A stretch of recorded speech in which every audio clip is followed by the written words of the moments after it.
Unajua kwa nini soka inapendwa?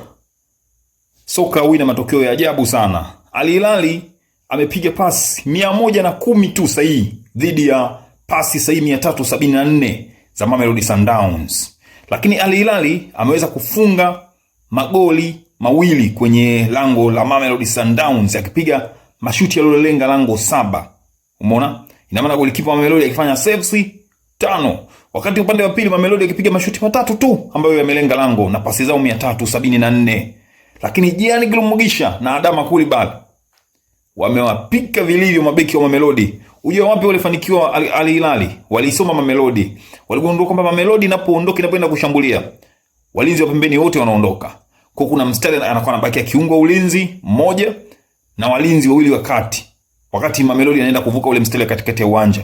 Kwa hiyo baada ya hapo sasa Al Hilal wanafanya pressing ya nguvu sana. Wananyang'anya mpira, wanatupa pembeni, iwe kushoto ama kulia. Adama Coulibaly kwenye 1v1 uchukue mpira, Gianni Glumugisha kwenye 1v1 uchukue mpira. Angalia goli la pili. Kazi aliyofanya. Wamepoteza mpira eneo la kiungo, Mamelodi amechukua mpira, amewadanganya kapiga upande wa kulia golikipa Unyango, mpira nyavuni moja kwa moja. Bonge la kiwango leo hii tumekiona. Al Hilal wamepata big chance 3 kwenye mchezo, big chance 3 japokuwa hawakuzitumia. Kuna moja Adama Coulibaly alipaisha, kuna nyingine Glumugisha mwenyewe alipaisha. Yote hayo makosa alikuwa anaanzia eneo la katikati ya uwanja. Wanachukua mpira, wanaenda kushambulia kwa kasi sana. Bana, soka siku zote ni heshima. Al Hilal Omdurman wamemheshimu Mamelodi, wamekuja na staili ambayo imewasaidia kwenye hizi mechi mbili. Mtu anaweza akachukulia poa, lakini katika mechi bora kabisa ambazo mimi nimeshuhudia kwenye michuano hii ya Champions League, hatua ya makundi wakati huu kwenye raundi hii, mechi za Al Hilal na Mamelodi imekuwa mechi bora sana.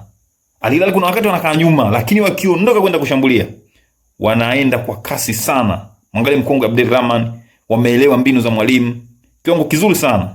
Mamelodi nao wametupa mechi bora sana. Kwenye ile kundi hizi ndio timu bora. Kumfunga Mamelodi sio rahisi hivyo. Mamelodi anafungika lakini sio rahisi hivyo kwa sababu ni timu ambayo inaenjoy kucheza pande zote, yani sehemu yoyote ile.